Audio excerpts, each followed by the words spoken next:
സാമ്പത്തികമായി തകർന്നു. നല്ല കച്ചവടമായിരുന്നു ഉസ്താദെ, കച്ചവടമൊക്കെ പോയി. ഭർത്താക്കന്മാരൊക്കെ നല്ല കാശായിരുന്നു, മന്തിയും നെഹദിയും മഹദിയും ഒക്കെ തിന്നോണ്ട് നടന്നതാ. ഇപ്പൊ എങ്ങനെയുണ്ട്? കുബൂസും വെള്ളം ആയോ? പടച്ചവനെ എങ്ങനെയായിരുന്നു? സ്വർണ്ണ വിട്ട് അടിച്ചു പൊളിച്ച് ജീവിച്ചിരുന്നല്ലേ നീയൊക്കെ, ഇപ്പൊ എന്തു പറ്റി? എല്ലാവരും പറയുന്നു ഉസ്താദ് ആരോ കൂടോത്രം ചെയ്തെന്നാ, മുട്ട കുഴിച്ചിട്ടൊന്നുമല്ല. അള്ളാഹു ഈമാൻ തരുമാറാകട്ടെ. എല്ലാം പോയി, കച്ചവടവും പോയി, കാശും പോയി, ഇപ്പൊ കൊത്തുവാളെ എടുത്തു. എന്തേ കാരണം? ചില ഉസ്താദിനെ വിളിച്ചോണ്ട് പോയിട്ട് ചോദിക്കും, ഉസ്താദെ കന്നിമൂലയ്ക്ക് വല്ല കുഴപ്പമുണ്ടോന്ന്. ഉസ്താദെ വാതിൽ ഇങ്ങോട്ടിരിക്കുന്നത് കൊണ്ടാണോ, ജനൽ ഇങ്ങോട്ടിരിക്കുന്നത് കൊണ്ടാണോ, ബാത്റൂം അവിടെ പോയത് കൊണ്ടാണോ, അടുക്കള ഇവിടെ ആയതുകൊണ്ടാണോ? ഇതാ നിന്റെ സംശയം. നീ കൊത്തുവാള എടുക്കാനുള്ള കാരണം, നിന്റെ ജീവിതം ഇങ്ങനെ സങ്കടത്തിലാകാനുള്ള കാരണം ഞാൻ പറഞ്ഞു തരാം. അള്ളാഹു പഠിക്കാൻ ഭാഗ്യം തരുമാറാകട്ടെ. എൻ്റെ പ്രിയപ്പെട്ട സഹോദരങ്ങളെ, എടാ നല്ല കച്ചവടം ഉണ്ടായിരുന്നു നിനക്ക്, ഇപ്പം കച്ചവടം ഉണ്ടോ? ഇല്ല. നല്ല ബിസിനസ് ആയിരുന്നു, സാമ്പത്തികമായി തകർന്നു. നീ തന്നെ പറയുന്നില്ലേ? ഞാൻ ചോദിക്കട്ടെ, നീ തന്നെ പറയാ സമ്പത്തുണ്ട്, കയറിക്കിടക്കാൻ വീടുണ്ട്, കാറുണ്ട്, ഭാര്യയുണ്ട്, മക്കളുണ്ട്, അള്ളാഹു നിനക്കെല്ലാം തന്നിട്ടുണ്ട്. എന്നിട്ട് നീ പറയുന്നു മരിക്കാൻ തോന്നുന്നു ഉസ്താദെ. ഇരിക്കണ താത്താമാർ ഇപ്പം തന്നെ കോടീശ്വരിമാരാ. എത്ര ലക്ഷത്തിൻ്റെ സ്വർണം ഇപ്പം തന്നെ ശരീരത്തിൽ ഇട്ടിട്ടുണ്ടോ എന്ന് നിങ്ങൾക്ക് തന്നെ അറിയത്തില്ല. അള്ളാഹു ബർക്കത്ത് ചെയ്യുമാറാകട്ടെ. ആമീൻ പറ. അള്ളാഹു ബർക്കത്ത് ചെയ്യുമാറാകട്ടെ. പെങ്ങളെ ധരിക്കാനുണ്ട്, എല്ലാം നിനക്കുണ്ട്. നീ ചിന്തിച്ചു നോക്കിയേ, നിനക്ക് തോന്നാറില്ല ജീവിതം അവസാനിപ്പിക്കാൻ? എന്തേ അതിൻ്റെ കാരണം? എന്തേ അതിൻ്റെ കാരണം? അള്ളാഹു പറയുകയാണ്, വമൻ അഅറദ അൻ ദിക്രി ഫഇന്ന ലഹു മഈശതൻ ലൻകാ. അള്ളാഹുവിന്റെ വിശുദ്ധമായ ഖുർആനിന് കൊടുക്കേണ്ട പരിഗണന കൊടുക്കാതെ വന്നപ്പോ അള്ളാഹു തകർത്തതാടോ, അള്ളാഹു തകർത്തതാടോ. നിന്റെ കച്ചവടം അള്ളാഹു തകർത്തതാണ്, നിന്റെ ലാഭം അള്ളാഹു നഷ്ടപ്പെടുത്തിയതാണ്. കാരണം നീ ഖുർആനിനെ പരിഗണിച്ചില്ല. അള്ളാഹു തകർത്തടോ. സാമ്പത്തികമായി, മാനസികമായി, ശാരീരികമായി. പടച്ചവനെ, എത്രയോ സമ്പത്തുണ്ടായിരുന്ന നീ, ഒരുപാട് ഷോപ്പുകൾ ഉണ്ടായിരുന്ന നീ, ഇന്ന് നീ തന്നെ പറയുന്നു മരിച്ചാ മതിയെന്ന്. എവിടെ എത്തിയടോ? അള്ളാഹുവിന്റെ വിശുദ്ധമായ ഖുർആനിനെ നീയൊക്കെ മറന്നപ്പോ, അതൊക്കെ അലമാരിയുടെ മുകളിൽ പൊടിയടിക്കുന്നത് അവസ്ഥയിൽ അള്ളാഹുവിന്റെ ഖുർആനിനെ നീയൊക്കെ മാറ്റിവെച്ചപ്പോ അള്ളാഹു സാമ്പത്തികമായി തകർത്തില്ലേ? അള്ളാഹു കച്ചവടം മുഴുവനും തകർത്തില്ലേ? മെഴുകുതിരി ഒരുകുന്നത് പോലെ ഉരുകുകയല്ലേ? അള്ളാഹു തന്ന ശിക്ഷയാ സഹോദരാ, അല്ലാഹു തന്ന ശിക്ഷയാണ്. ഉരുക്കുമടാ നിന്നെ. അള്ളാഹു സന്തോഷമുള്ള ജീവിതം തരൂല. വമൻ അഅറദ അൻ ദിക്രി ഫഇന്ന ലഹു മഈശതൻ ലൻകാ. നിന്നെ സാമ്പത്തികമായി തകർക്കുകയാണ്, നിന്റെ കച്ചവടം തകർക്കുകയാണ്, ബർക്കത്ത് നഷ്ടപ്പെട്ടു പോവുകയാണ്. ഇത് ദുനിയാവിൽ അല്ലാഹു തരുന്ന ശിക്ഷയാ, ഇത് ദുനിയാവിൽ അല്ലാഹു തരുന്ന ശിക്ഷയാ. ഇനി പടച്ചവനെ, മരണത്തിന് ശേഷമുള്ള ശിക്ഷ എന്താ? നിന്നെ കുളിപ്പിച്ചു, കഫം പൊതിഞ്ഞു, നല്ല രീതിയിൽ പള്ളിയിൽ കൊണ്ടുപോയി നിസ്കാരം കഴിഞ്ഞു, 6 അടി മണ്ണിലേക്ക് നിന്റെ ജനാസ ഇറക്കി വെക്കുകയാ. നല്ലതുപോലെ കുളിപ്പിച്ചു കൊണ്ടുപോയി ഖബറടക്കി. നാളെ പടച്ച റബ്ബിന്റെ പരലോകത്തേക്ക് നീ എഴുന്നേറ്റ് വരുമ്പോ ഖാല റബ്ബി ലിമ ഹസർതനി അഅമാ വഖദ് കുന്തു ബസീറാ. കണ്ണ് കാണുന്നില്ല. നാളെ കണ്ണ് കാണാത്തവനെ പോലെ, ചെവി കേൾക്കാത്തവനെ പോലെ നീ നാളെ പടച്ച റബ്ബിന്റെ പരലോകത്തേക്ക് കടന്നു വരികയാണ്. കണ്ണ് കാണൂല, ചെവി കേൾക്കൂല, അന്ധനെ പോലെ എഴുന്നേറ്റ് വരികയാണ്. നീ തന്നെ റബ്ബിനോട് ചോദിക്കുകയാണ്, അല്ലാഹുവേ, അല്ലാഹുവേ, ഖാല റബ്ബി ലിമ ഹസർതനി അഅമാ വഖദ് കുന്തു ബസീറാ. ഖാല കദാലിക അതതുക ആയാതുനാ ഫനസീതഹാ വകദാലിക അൽയൗമ തുൻസാ. അല്ലാഹുവേ, ദുനിയാവിൽ ജീവിക്കുന്ന കാലത്തെനിക്ക് കണ്ണ് കാണുമായിരുന്നു, ചെവി കേൾക്കുമായിരുന്നു. ഇന്നെന്തു പറ്റി പടച്ചവന്? കണ്ണ് കാണുന്നില്ല പടച്ചവന്, ചെവി കേൾക്കുന്നില്ല പടച്ചവന്. അല്ലാഹുവേ, എന്തു പറ്റി എന്ന് ചോദിക്കുമ്പോ അല്ലാഹു പറയുന്നു, നീ അഭിനയിച്ചവനല്ലേ പെങ്ങളെ. നിനക്ക് അല്ലാഹുവിന്റെ ഖുർആനിന്റെ ആയത്തുകൾ ഓതിയിട്ട് ഈ പഠിക്കുന്ന 10-30ഓളം വരുന്ന ആൺകുട്ടികൾ, 35 ആൺകുട്ടികൾ, 10-20ഓളം പെൺകുട്ടികൾ വാടക റൂമിനകത്ത് കിടക്കുന്നു, പള്ളിയുടെ മുകളിൽ കിടക്കുന്നു. പെങ്ങളെ, ലക്ഷക്കണക്കിന് രൂപയുടെ സ്വർണം ധരിച്ചു കൊണ്ടിരിക്കുന്ന നിന്നോട് അല്ലാഹുവിന്റെ ഖുർആനിന്റെ ആയത്തോതിയിട്ട് ആ മക്കൾക്കൊരു തലചായ്ക്കാൻ ഒരു ചാക്ക് സിമന്റിന്റെ പൈസ കൊടുക്കാൻ പറഞ്ഞപ്പോ കാണാത്തവളെ പോലെ അഭിനയിച്ചവളല്ലേ, കേൾക്കാത്തവനെ പോലെ അഭിനയിച്ചവളല്ലേ. എന്റെ സഹോദരാ, കണ്ണിന്റെ മുമ്പിൽ ഒരുപാട് റബ്ബ് കാണിച്ചു തന്നടോ. ഖുർആനിന്റെ ആയത്തോതിയിട്ട് നിങ്ങളോട് പറഞ്ഞു, പള്ളിക്ക് കൊടുക്കാൻ, പാവങ്ങൾക്ക് കൊടുക്കാൻ, രോഗികൾക്ക് കൊടുക്കാൻ, യതീമീങ്ങൾക്ക് കൊടുക്കാൻ, അല്ലാഹുവിന്റെ ഖുർആൻ പഠിക്കുന്ന മക്കൾക്ക് കൊടുക്കാൻ. പൊട്ടം കളിച്ചില്ലേ, അഭിനയിച്ചില്ലേ, കാണാത്തതുപോലെ നടന്നില്ലേ. അല്ലാഹു അതുപോലെ തന്നെ ആക്കിക്കളയും പെങ്ങള്. ചെവി കേൾക്കാത്തവനെ പോലെ, കണ്ണ് കാണാത്തവനെ പോലെ നാളെ പടച്ച റബ്ബിന്റെ പരലോകത്ത് നാണം കെട്ട അവസ്ഥയിൽ അല്ലാഹു കൊണ്ടുവരുമെന്ന് അല്ലാഹുവിന്റെ വിശുദ്ധ ഖുർആൻ എവിടെന്ന് പറഞ്ഞു തരികയാ. അതുകൊണ്ട് ഈ സദസ്സിലിരിക്കുന്നവരോട് പറയുകയാണ്, കളിക്കല്ലേ ഖുർആനിനോട്, നിസ്സാരമായി കാണല്ലേ ഖുർആൻ. ആ ഖുർആൻ അല്ലാഹുവിന്റെ കലാമാണ്. ആ കലാമിന് കൊടുക്കേണ്ട പരിഗണന കൊടുക്കാതെ വന്നപ്പോ ജീവിതം തന്നെ മാറിയില്ലേ, ജീവിതം തന്നെ മാറിയില്ലേ. കോടിക്കണക്കിന് രൂപ കൊടുത്തു കൊട്ടാരം പണിതു, AC റൂമുണ്ട്, സഞ്ചരിക്കാൻ വാഹനമുണ്ട്, കൂടെ കിടക്കാൻ ഭാര്യയുണ്ട്, കണ്ണിന് കുളിർമയാകാൻ 5-6 മക്കളുണ്ട്, ജോലി ചെയ്യാൻ വേലക്കാരുണ്ട്. അല്ലാഹു എല്ലാം നിനക്ക് തന്നിട്ട് സമാധാനം മാത്രം റബ്ബ് തന്നില്ലെന്ന് സങ്കടം പറയുന്ന എന്റെ പ്രിയപ്പെട്ട മുസ്ലിമേ, വഅദ് കേൾക്കാമെന്ന ഉമ്മയോട് ചോദിക്കുകയാ, ഉമ്മ ജീവിതം ഇങ്ങനെയുണ്ടെന്ന് ചോദിച്ചാ, ഉസ്താദേ തിന്നാനുണ്ട്, ധരിക്കാനുണ്ട്, കിടക്കാനുണ്ട്, അല്ലാഹു എല്ലാം തന്നിട്ടുണ്ട്. വാഹനമുണ്ട്, ഭർത്താവുണ്ട്, മക്കളുണ്ട്, വീടുണ്ട്, എല്ലാം അല്ലാഹു തന്നു. പക്ഷേ സമാധാനമില്ല ഉസ്താദ്. മക്കളെ ഓർത്തിട്ടാ ഞാൻ ജീവിക്കുന്നത്. ആത്മഹത്യ ചെയ്യാത്തത് നരകത്തിലായി പോകുമെന്നുള്ള പേടി കൊണ്ടാ ഉസ്താദ് എന്ന് സങ്കടം പറയുന്ന മുസ്ലിമേ, എന്തേ അതിന്റെ കാരണമെന്ത്? എന്താണ് നിനക്ക് പറ്റിയത്? ഈ ജീവിതം തന്നെ അവസാനിപ്പിക്കാൻ തോന്നുന്ന ചില സമയമുണ്ടോ? എന്തേ അതിന്റെ കാരണമെന്താ? രോഗമറിഞ്ഞ് ചികിത്സിക്കടോ. തലവേദന ഉണ്ടാകുന്നുണ്ട്. എപ്പോഴും മെഡിക്കൽ സ്റ്റോറിൽ ചെന്നിട്ട് വേദനയുടെ ഗുളിക കഴിച്ചാ അല്പസമയത്തേക്ക് ശമനമുള്ളൂ, വീണ്ടും അത് വരികയാണ്. എന്നാൽ അടിസ്ഥാനപരമായി എന്താണ് വേദനയുടെ കാരണമെന്ന് രോഗം കണ്ടുപിടിച്ച് ചികിത്സിച്ചാൽ അത് മാറും സഹോദരാ. അതുകൊണ്ട് നിന്റെ വിഷയം എന്താണെന്ന് നീ പരിശോധിക്ക്.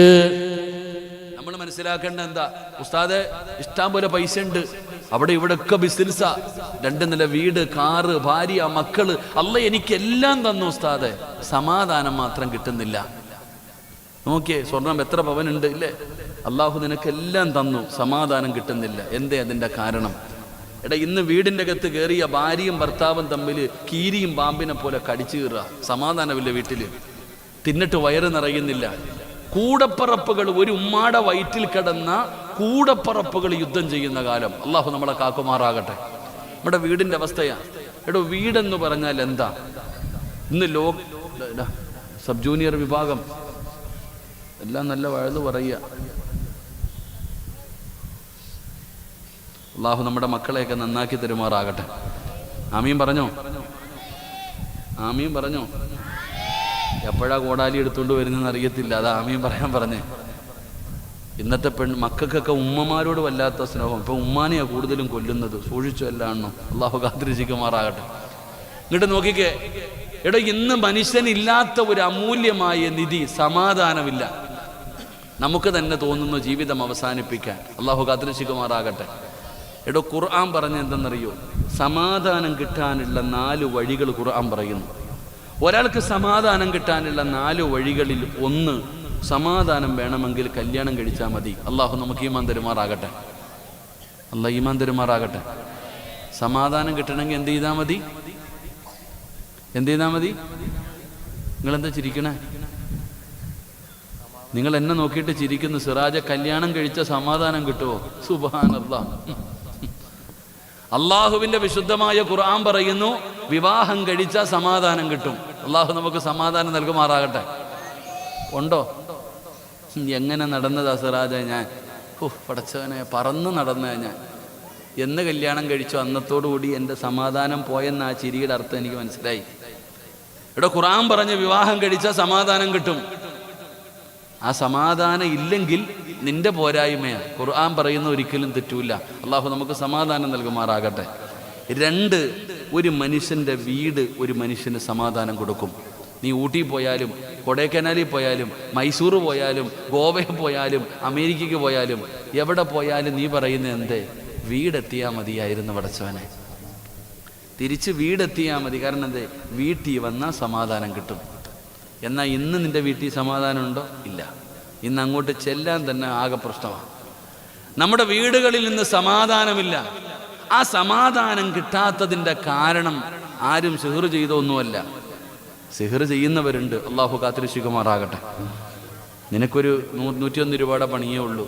ഒരു വെറ്റിലയും ഒരു മുട്ടയും മതി. നീ ചെയ്തിട്ട് അങ്ങ് പോകും. അനുഭവിക്കുന്നവനെ അവൻ അതിൻ്റെ പ്രയാസം അറിയൂ. അള്ളാഹു നമ്മളെ കാത്തിരക്ഷിക്കുമാറാകട്ടെ. അള്ളാഹു നമ്മളെ കാത്തിരക്ഷിക്കുമാറാകട്ടെ. എൻ്റെ പ്രിയപ്പെട്ട സഹോദരങ്ങളെ, വീട്ടിലെ പ്രശ്നം എന്താ? ഞാൻ പറഞ്ഞു തരാം.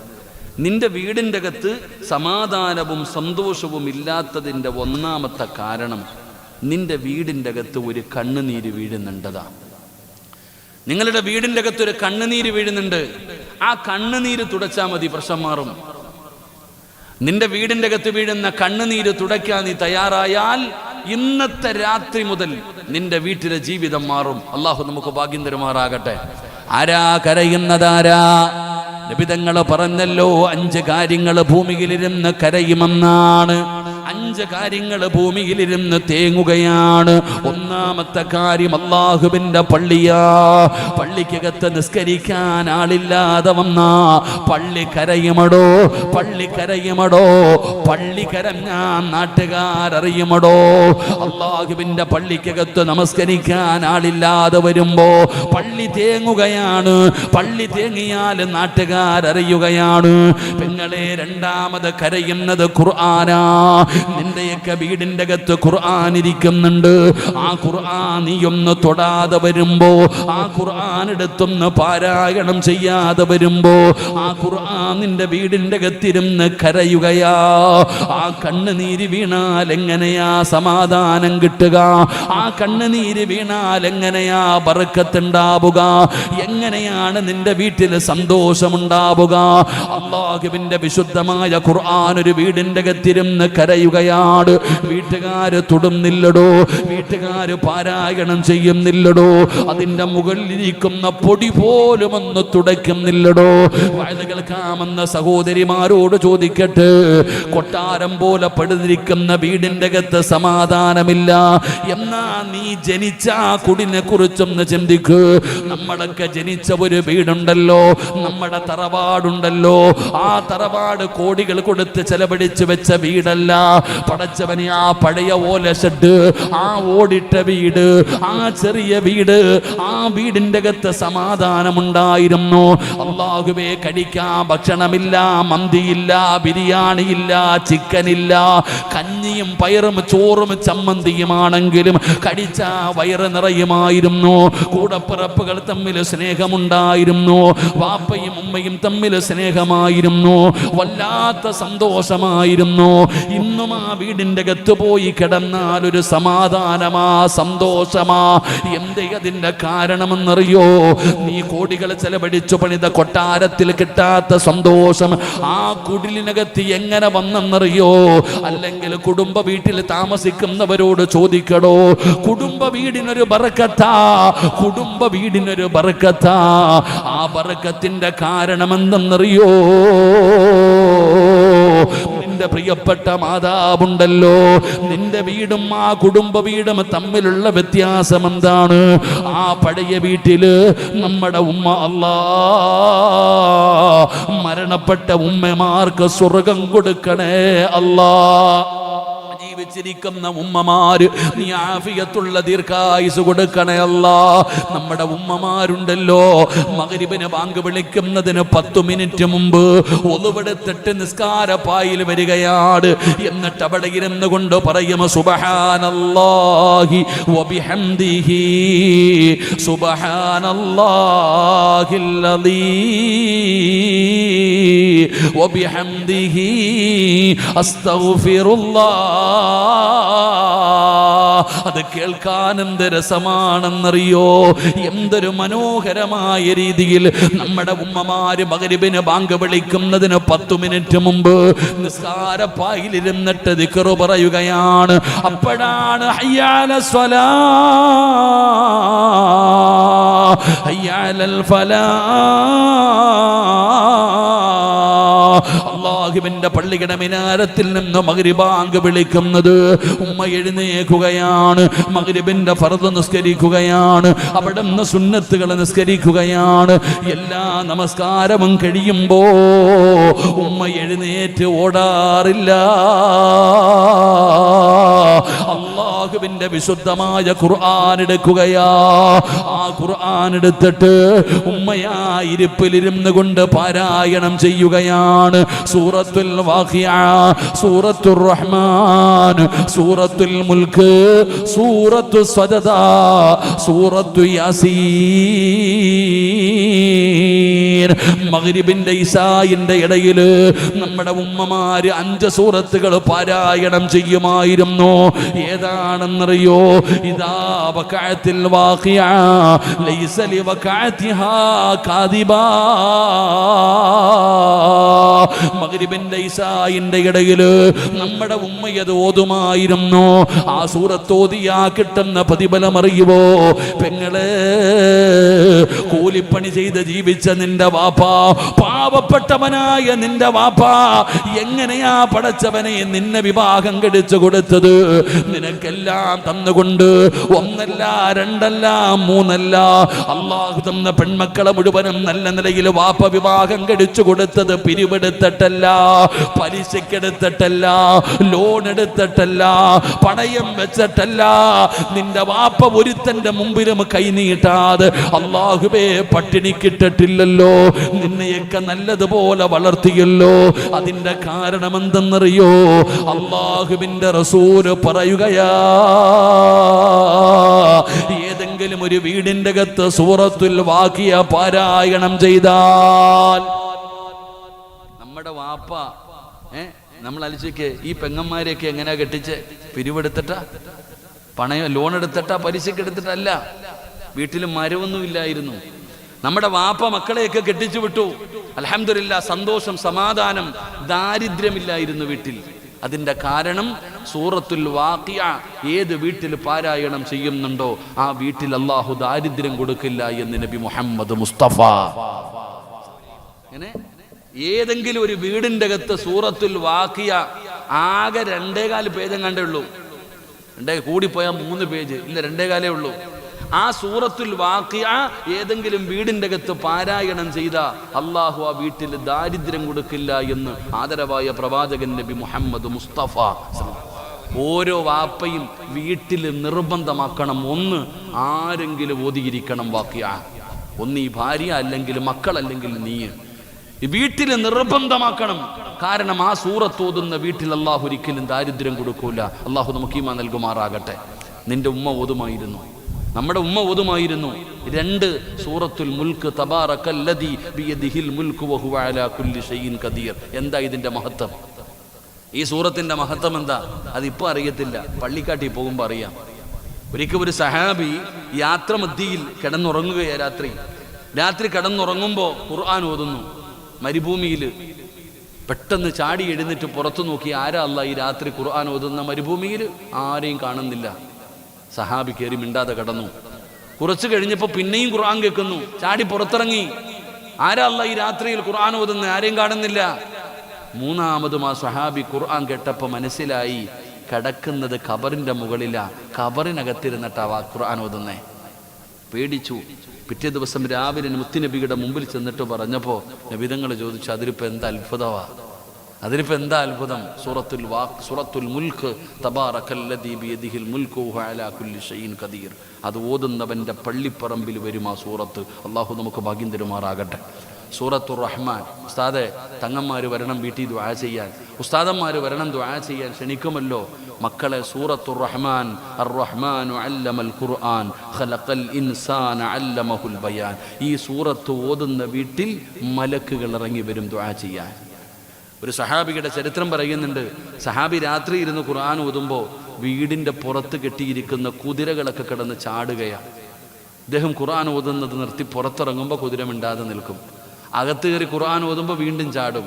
അവസാനം ഈ ചങ്ങാതി ഖുർആൻ മടക്കി വെച്ചു. രാവിലെ നബിതങ്ങളുടെ മുമ്പിൽ പോയിട്ട് ഇത് പറഞ്ഞപ്പോൾ നബിതങ്ങൾ ചോദിച്ചു, നീ ഓതിയ സൂറത്ത് ഏതാ? സൂറത്തു റഹ്മാനാണ് നബിയെ പാരായണം ചെയ്തത്. മലക്കുകൾ ഇറങ്ങി വരുന്നത് കണ്ടിട്ട് ആ മൃഗങ്ങൾ ചാടിയതാണെന്ന് നബിയ്യനാ റസൂലുള്ളാഹി സ്വല്ലല്ലാഹു അലൈഹി വസല്ലം. സൂറത്തു റഹ്മാൻ പാരായണം ചെയ്താൽ മലക്കുകൾ ഇറങ്ങി വരും നിന്റെ വീട്ടിൽ. സൂറത്തു സജദ ഉംറയുടെ കൂലിയ. സൂറത്തു സജദ പാരായണം ചെയ്യുന്നതിന് ഉംറയുടെ കൂലിയ. എൻ്റെ പ്രിയപ്പെട്ട സഹോദരങ്ങളെ, സൂറത്തു യാസീൻ, യാസീൻ ഒരാൾ ഓതിയിട്ട് ദുആ ചെയ്താൽ അവൻ്റെ ദുആയ്ക്ക് ഉത്തരമുണ്ട്. ഈ 5 സൂറത്തുകൾ പാരായണം ചെയ്യണം. അപ്പം ഞാൻ പറഞ്ഞു വന്നത്, നമ്മുടെ ആ പഴയ വീടിൻ്റെ അകത്ത് ഖുർആൻ ഓതലും ദുആയും ഉണ്ടായിരുന്നു. അള്ളാഹു എല്ലാം അവിടെ കൊടുത്തു. ഇന്നോ മഗ്‌രിബ് ആവുമ്പത്തേക്ക് കുളിച്ചൊരുങ്ങി പടച്ചവനെ തിന്നാനുള്ളതൊക്കെ എടുത്തു വെച്ചിട്ട് കാലിൻ്റെ മുകളിൽ കാലും കയറ്റി വെച്ചിട്ട് നിൻ്റെ പെണ്ണുമ്പുള്ള TV ഓണാക്കിയിട്ട് ഇങ്ങനെ ഇരിക്കുക. ഏഷ്യനെറ്റ് മഴവിൽ മനോരമ ഇങ്ങനെ ഇരുന്ന് കുത്തിയിരിക്കുക. അതുകൊണ്ടാണ് സർവ്വതും പോയത്. അള്ളാഹു കാത്തിരക്ഷിക്കുമാറാകട്ടെ. അതാ നിന്റെ വീട്ടിലെ പ്രശ്നം. നിനക്ക് മഗ്‌രിബും ഇല്ല, ഇശായും ഇല്ല, ഖുർആനും ഇല്ല. നീ ഇങ്ങനെ ഇരുന്ന് ഇങ്ങനെ കുത്തിക്കൊണ്ടിരിക്കുകയാ. ഇനി TV ഒന്നും ഇപ്പോൾ ആർക്കും വേണ്ട. ഇപ്പം എല്ലാം മൊബൈലിൻ്റെ കാലമാണല്ലോ. അതുകൊണ്ടാണ് നമ്മുടെ വീട്ടിൽ. അതുകൊണ്ട് ഖുർആൻ ഇങ്ങനെ കരയുക. അല്ലാഹുവിന്റെ പരിശുദ്ധമായ ഖുർആൻ നമ്മുടെ വീടിന്റെ അകത്തിരുന്ന് കരയുകയാണ്. ആ ഖുർആനിന്റെ കണ്ണുനീരെന്നാണോ നീ ഒപ്പുന്നത്? ആ ഖുർആനൊന്ന് തുടച്ചാൽ, ആ ഖുർആനൊന്ന് തുറന്നാൽ എന്ന് വഅദ് കഴിഞ്ഞ് വീട്ടിലേക്ക് ചെല്ലുകയാണ്. പടച്ചവനെ, പുറത്തുനിന്ന് വുളുവെടുത്തു വീടിന്റെ അകത്ത് കയറിയിട്ട് അലമാരിക്കകത്ത് വെച്ചിരിക്കുന്ന ഖുർആൻ, അല്ലാഹുവേ, ആ ഖുർആനും എടുക്കുകയാണ്, അതൊന്ന് തുടയ്ക്കുകയാണ്, അതൊന്ന് തുറക്കുകയാ.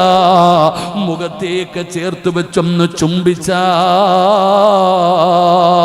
എന്തൊരു സന്തോഷമെന്നറിയോ, എന്തൊരു സമാധാനമെന്നറിയോ, എന്തൊരാനന്ദമാണെന്നറിയോ.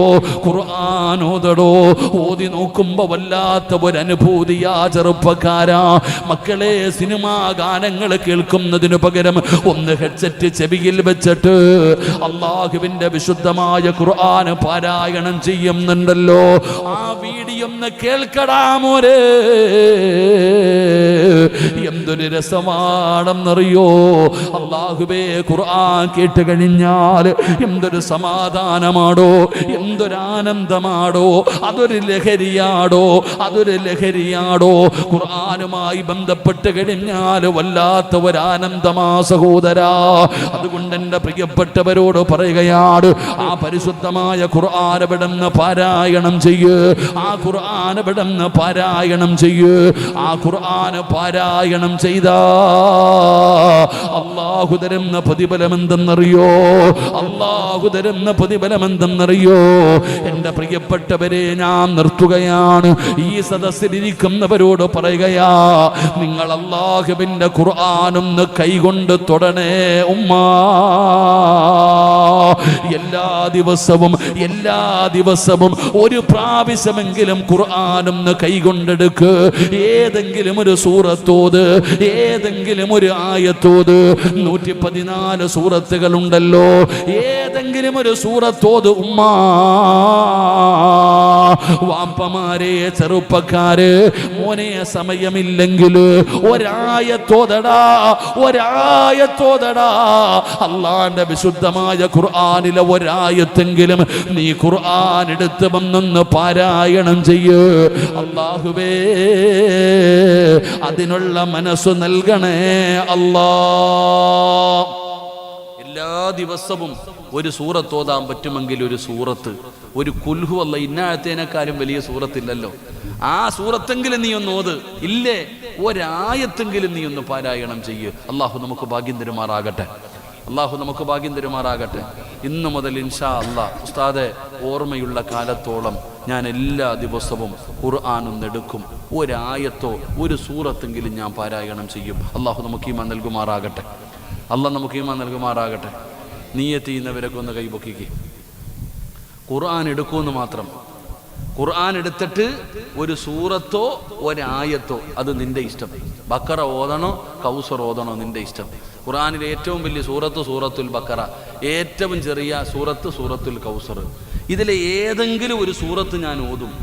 അല്ലെങ്കിൽ ഒരായത്തെങ്കിലും കാണാതെ ആരും ഓതണ്ട. അത് പോട്ടെ, കാണാതെ ഓതുന്നത് വേറെ, കണ്ടോതുന്നത് വേറെ. കണ്ടോതുന്നതിന് പ്രതിഫലം കൂടുതലാണ്. അള്ളാഹു നമുക്ക് ഈമാൻ നൽകുമാറാകട്ടെ. കാണാതെ ഓതുന്നത് വേറെ. മൊബൈലൊന്നും ഓതണ്ട, അത് മൊബൈൽ ഓതിക്കോളും. ഞാനൊരു കടയിൽ ചെന്നപ്പോൾ പടച്ചോനെ ഒരു ചെറുപ്പക്കാരൻ പറഞ്ഞു, ഉസ്താദെ കടയിൽ കച്ചവടം ഇല്ല, ദുആ ചെയ്യണം. ഞാൻ ചോദിച്ചു, എടാ രാവിലെ കയറുമ്പോൾ ഒരു യാസീൻ ഓതണം. ഓതാറുണ്ട് ഉസ്താദെ, മൊബൈൽ ഓണാക്കി വെച്ചിട്ടുണ്ട്, അതങ്ങനെ ഓതും. അതെന്ത് കാര്യം? മൊബൈൽ ഓതിയിട്ട കാര്യമില്ല, മൊബൈലിനകത്തല്ല ഖുർആൻ ഓതണ്ടേ. എടോ ഖുർആൻ അത് കണ്ട് ഓതിയാൽ 5 കാര്യങ്ങളിൽ നോക്കുന്നതിന് ഇബാദത്തിന്റെ കൂലിയുണ്ട്. 5 കാര്യങ്ങളിൽ നോക്കിയാൽ മതി. 1 അള്ളാഹുവിൻ്റെ കഅബാലയം. കഅബാലയം നോക്കിക്കൊണ്ടിരിക്കുന്ന അത്രയും സമയം ഇബാദത്തിന്റെ കൂലി. 2 ഖുർആനിൽ നോക്കിക്കൊണ്ടിരിക്കുന്ന അത്രയും സമയം ഇബാദത്തിന്റെ കൂലി. 3 ഉമ്മച്ചിയുടെ മുഖത്ത് നോക്കിയിരിക്കുന്നത് ഇബാദത്തിന്റെ കൂലി. അള്ളാഹു നമുക്ക് ഈമാൻ നൽകുമാറാകട്ടെ. അള്ളാഹ് ഈമാൻ നൽകുമാറാകട്ടെ. ആരുടെ മുഖത്ത് നോക്കിയാ? ആരുടെ മുഖത്ത് നോക്കിയാ? ആ തൊലിയൊക്കെ ചുളുങ്ങി മുടിയൊക്കെ നരച്ചിരിക്കണ ആ തള്ളയുടെ മുഖത്ത് എന്ത് നോക്കിയിരിക്കാനായില്ലേ? ഉമ്മായുടെ മുഖത്ത് നോക്കിയിരിക്കണം. ഉമ്മായിക്ക് എപ്പോഴും ഉമ്മ കൊടുക്കണം. ഉമ്മായിക്ക് ഉമ്മ കൊടുക്കുമ്പോൾ എപ്പോഴും സൂക്ഷിക്കണം, നെറ്റിത്തടത്തിൽ 2 കണ്ണുകൾക്കിടയിൽ ഉമ്മായിക്ക് ഉമ്മ കൊടുക്കണം. അള്ളാഹു നമുക്ക് ഭാഗ്യം തരുമാറാകട്ടെ. അള്ളാഹു നമ്മുടെ ഉമ്മമാർ മരിച്ചുപോയവർക്ക് നീ സ്വർഗം കൊടുക്കണേ റഹ്മാനെ. ജീവിച്ചിരിക്കുന്നവർക്ക് നീ ആഫിയത്തുള്ള ദീർഘായുസ് കൊടുക്കണം പടച്ചോനെ. നമ്മൾ ഉമ്മമാരെ നമ്മൾ സ്നേഹിക്കണം. ഉമ്മയുടെ മുഖത്തിങ്ങനെ നോക്കിയിരുന്നാൽ മതി, ചുമ്മാതെ നോക്കിയിരിക്കണം. എന്താടാ എങ്ങനെ നോക്കണേ? ഒന്നുമില്ലമ്മ, ഇത് രസമെന്നറിയോ? 3 ഉമ്മയുടെ മുഖത്ത് നോക്കുക. 4 മറ്റൊരു ഹദീസിൽ കാണാം, ആലിമീങ്ങളുടെ പണ്ഡിതന്മാരുടെ മുഖത്ത് നോക്കുന്നത് ഇബാദത്തിന്റെ കൂലിയ. അള്ളാഹു ഈമാൻ തരുമാറാകട്ടെ. ആരുടെ മുഖത്ത് നോക്കുന്നത്? ആരുടെ മുഖത്ത് നോക്കുന്നത്? പണ്ഡിതന്മാർ, ആലിമീങ്ങൾ. അള്ളാഹുവേ, അവരുടെ മുഖത്ത് നോക്കുന്നത് തന്നെ ഒരു സന്തോഷമാണോ? ആലിമീങ്ങളുടെ മുഖത്ത് നോക്കിയിരിക്കുക. 5 സംസം വെള്ളത്തിൽ നോക്കുക. എന്തിനു നോക്കുക? ചുമ്മാ കുടിക്കലല്ല, ഒന്ന് നോക്കിയിട്ട് കുടിക്കണം.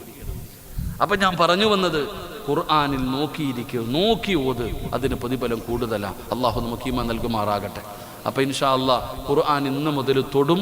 ഒരു സൂറത്തോ ഒരായത്തെങ്കിലും ഓതും. അള്ളാഹു ഭാഗ്യം തരുമാറാകട്ടെ. ഒന്ന് കൈപൊക്കിയേ, ഒന്ന് കൈപൊക്കിക്കേ. അരക്കൈയൊന്നുമല്ല, പൊക്കണമെങ്കിൽ കൈപൊക്കിക്കോ. അള്ളാഹുവേ, ഈ മജ്ലിസിൽ ഇരുന്ന് ആരൊക്കെ കൈപൊക്കിയോ, അള്ളാഹ് മരിക്കുന്ന സമയത്ത് ഷഹാദത്ത് കലിമ പറഞ്ഞു മരിക്കാൻ നീ ഭാഗ്യം കൊടുക്കണേ അല്ലാ. ഖുർആൻ ഓതി മരിക്കാൻ ഭാഗ്യം കൊടുക്കണേ അല്ലാ. ഷഹാദത്ത് കലിമ പറഞ്ഞു മരിക്കാൻ ഭാഗ്യം കൊടുക്കണേ അല്ലാ. ഈ ഉയർത്തിയ കൈകൊണ്ട് നന്മ തിന്മ എഴുതിയ കിതാബ് വലത് കൈകൊണ്ട് തന്നെ വാങ്ങാൻ ഭാഗ്യം തരണേ അല്ലാ. അള്ളാഹുവെ പടച്ചവനെ, മുത്തുനബിയുടെ കയ്യിൽ നിന്ന് ഹൗലുൽ കൗസർ ഈ ഉയർത്തിയ കൈകൊണ്ട് തന്നെ വാങ്ങിച്ചു കുടിക്കാൻ നീ ഞങ്ങൾക്ക് ഭാഗ്യം തരണേ പടച്ചവനെ. അല്ലാ, ആ കൈ പൊക്കാത്തവനെ നീ നന്നാക്കണേ അല്ലാ. അതുകൂടെ പറ. ആ കൈ പൊക്കാത്തവൻ 1 ലക്ഷം രൂപ വെച്ച് തരാനല്ല ചോദിച്ചേ, ഖുർആൻ ഒന്ന് കൈകൊണ്ട് തൊടുമോ എന്ന് ചോദിച്ചപ്പോൾ ഒന്നുകൂടെ കൈ പൊക്കിക്കേ. കാല് വേണമെങ്കിലും പൊക്കും. അള്ളാഹു നമുക്ക് ഈമാൻ നൽകുമാറാകട്ടെ. എന്താ പ്രതിഫലം? ഈ കൈ പൊക്കിയവർക്ക് അള്ളാഹു തരുന്ന പ്രതിഫലം പറഞ്ഞിട്ട് ഞാൻ ദുആ ചെയ്യാം. അള്ളാഹു ഈമാൻ തരുമാറാകട്ടെ. നിർത്താറായോ? എത്ര മണി വരെ ഉണ്ട്?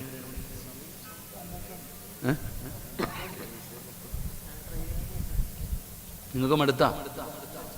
10:45 എനിക്ക് 11 മണി വരെ ഇരിക്കണമെന്ന് ആഗ്രഹമുണ്ട്. നിങ്ങൾ ഇരിക്കുമോ? ഇൻഷാ അല്ലാഹ്. അൽഹംദുലില്ലാഹ്. നമ്മളെ യാത്രയാണ്, ഉറക്കമൊന്നുമില്ല. അള്ളാഹു നമ്മുടെ രോഗങ്ങൾക്കൊക്കെ ശിഫ നൽകുമാറാകട്ടെ. ഈ പരിപാടിയുടെ കാര്യം തന്നെ അറിയില്ലായിരുന്നു. ഇൻഷാ അല്ലാഹ് ഇനി രാത്രി ഏതെങ്കിലും ട്രെയിനിൽ കയറി പോകണം. യാത്രയാണ് ഫുള്ള്. അള്ളാഹു നമ്മുടെ പ്രയാസങ്ങളൊക്കെ മാറ്റിത്തരുമാറാകട്ടെ. പഴയതുപോലൊന്നും കഴിയുന്നില്ല. നിങ്ങളൊക്കെ ദുആ ചെയ്യുക. ഒരുപാട് സഹോദരങ്ങൾ സഹോദരിമാർ എനിക്ക് സുഖമില്ല എന്ന് കേട്ടപ്പോൾ ദുആ ചെയ്തവരുണ്ട്. അള്ളാഹു നിങ്ങൾക്കൊക്കെ അള്ളാഹു സ്വർഗം നൽകുമാറാകട്ടെ.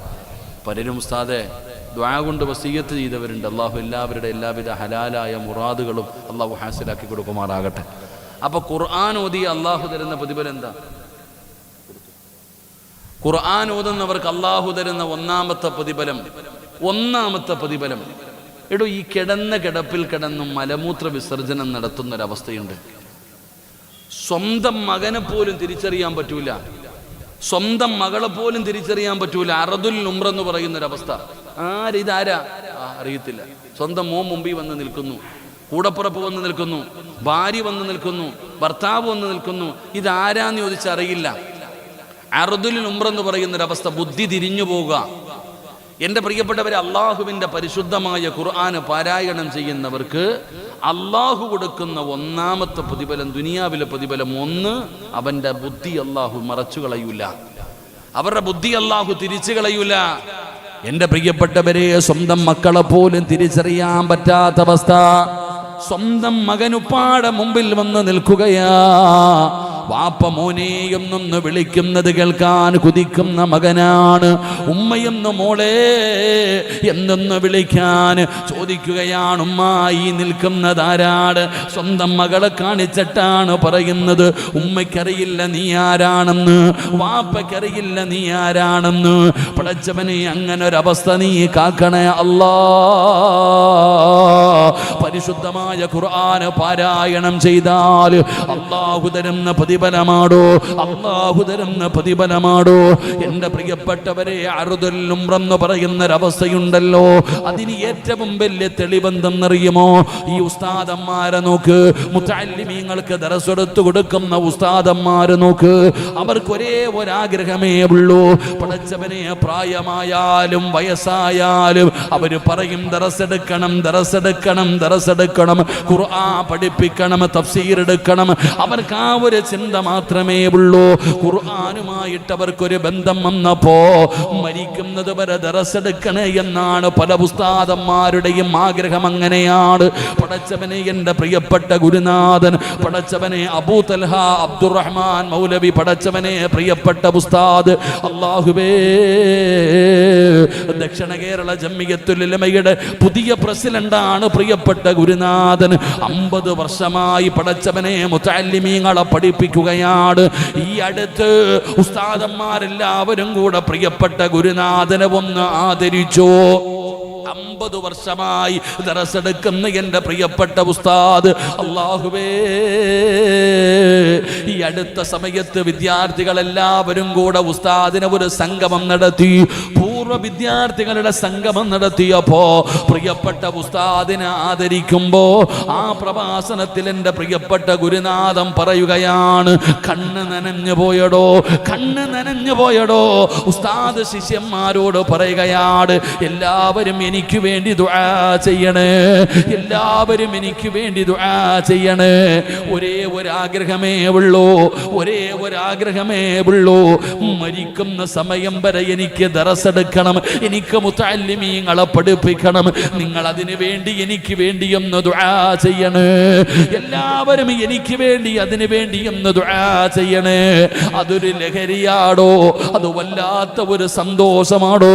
വിദ്യാർത്ഥികൾക്ക് ഇൽമു പറഞ്ഞു കൊടുക്കുന്നത് വല്ലാത്ത ഒരു ആനന്ദമാടോ. അല്ലാഹുവേ, ദക്ഷിണയുടെ പുതിയ പ്രസിഡന്റായി തെരഞ്ഞെടുത്തു. റബ്ബേ, ആഫിയത്തുള്ള ദീർഘായുസ് കൊടുക്കണേ അല്ലാ, ആഫിയത്തുള്ള ദീർഘായുസ് കൊടുക്കണേ അല്ലാ.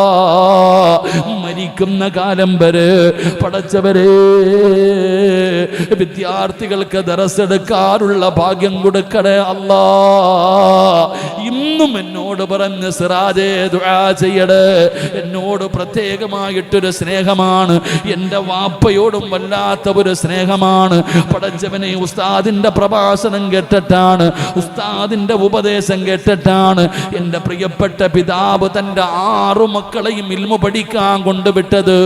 റബ്ബേ അവിടുത്തെ പൊരുത്തം നൽകണേ അല്ലാ. ഇതുപോലെയാണോ ഉസ്താദന്മാര്? അവർക്ക് ഒരേ ഒരാഗ്രഹമേ ഉള്ളൂ, മരിക്കുന്നത് വരെ ദർസ് എടുക്കണം, കുട്ടികൾക്ക് പഠിപ്പിച്ചു കൊടുക്കണം. എന്തുകൊണ്ടാണെന്നറിയോ? അവർ ഖുർആനുമായിട്ടൊരു ബന്ധമുള്ളത് കൊണ്ടാ, അവർക്ക് ഖുർആനുമായിട്ടൊരു ബന്ധമുള്ളത് കൊണ്ടാ. അതുകൊണ്ട് എൻ്റെ പ്രിയപ്പെട്ട ഉപ്പമാരെ, ഉമ്മമാര്, ഖുർആൻ ഓതുന്നിയാൽ, ഖുർആൻ ഓതിയാ അല്ലാഹു തരുന്ന ഒന്നാമത്തെ പ്രതിഫലം എന്തെന്നറിയോ? അവരുടെ ബുദ്ധി മറിഞ്ഞു പോകാറില്ല. എന്ന് പറയുന്നൊരവസ്ഥയിൽ നിന്ന് രക്ഷപ്പെടുകയാണ്. ഇനി രണ്ടാമത്തെ പ്രതിഫലം എന്തെന്നറിയോ? ഖുർആൻ ഓതുന്നവർക്ക് അല്ലാഹു തരുന്ന രണ്ടാമത്തെ പ്രതിഫലം എന്താ? ഉമ്മമാരേ, ഈമാനുള്ള മരണമാ. അല്ലാഹു നല്ല മരണം തരും. ഉമ്മമാരെ, വാപ്പമാരെ, അല്ലാഹുവിന്റെ ഖുർആൻ ഓതുന്നവർക്ക് അല്ലാഹു കൊടുക്കുന്ന രണ്ടാമത്തെ പ്രതിഫലം നല്ല മരണമാ. നല്ല മരണം അല്ലാഹു കൊടുക്കുകയാണ്. പടച്ചവരെ, മൂന്നാമത്തെ പ്രതിഫലം എന്തെന്നറിയോ? ഇവിടെ ഒരുപാട് മക്കൾ ഖുർആൻ പഠിക്കുന്നുണ്ടല്ലോ, മുത്തഅല്ലിമീങ്ങൾ പഠിക്കുന്നുണ്ടല്ലോ, പെൺകുട്ടികൾ ഖുർആൻ പഠിക്കുന്നുണ്ടല്ലോ. ആ മക്കളെ കുറിച്ച് അറിയാഞ്ഞിട്ടാടോ, അവരുടെ മഹത്വം അറിയാഞ്ഞിട്ടാടോ, ഹൃദയത്തിൽ ഖുർആൻ കൊണ്ട് നടക്കുന്ന മക്കളുടെ സ്ഥാനം അറിയാഞ്ഞിട്ടാടോ. ഇവരാരാണെന്നറിയോ? ഇവരാരാണെന്നറിയോ? ആ ഖുർആനുമായി ബന്ധപ്പെടുന്നവർക്ക് അല്ലാഹു കൊടുക്കുന്ന രണ്ടാമത്തെ പ്രതിഫലം നല്ല മരണമാ. 3, അവരുടെ മയ്യത്ത് കണ്ടവരും മറക്കൂല. നിങ്ങൾ ഒരുപാട് പെണ്ണുങ്ങളുടെ മയ്യത്ത് കണ്ടവരാ, നിങ്ങൾ ഒരുപാട് പേരുടെ മയ്യത്ത് കണ്ടവരാ. എല്ലാ മയ്യത്തുകളും ഓർമ്മയില്ല.